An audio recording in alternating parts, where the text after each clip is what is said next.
This 22mm RS6 C5 Swaybar is going to be going in my 4motion Passat today.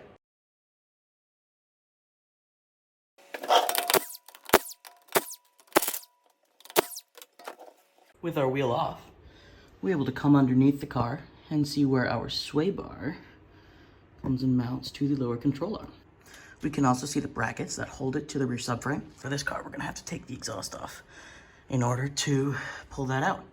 So you don't have to take the exhaust off, but you do have to drop it a little bit. There are two 13mm bolts on either side of the exhaust next to the spare tire well that hold up each side of it. Here is OEM, and here is RS6. It is important to ensure that you have the proper brackets as well as the proper sway bar bushings. The different diameter of this new sway bar is going to mean that our original bushings with the 15mm hole won't fit. So you don't have to find RS6 brackets. I ended up using them because they happen to be in better shape than my OEM Passat ones, but the Passat brackets do fit the 21mm bushings that holds the RS6 sway bar.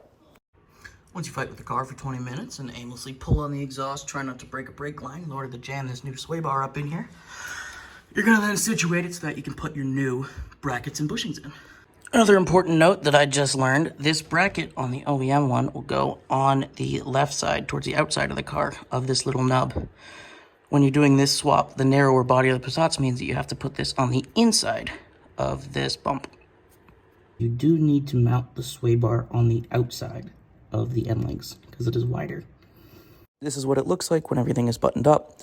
It sits a little tighter than it would on the RS6 because, well, it is a narrower car than the RS6, but this totally changed the rear end of this car and it makes it handle so much better.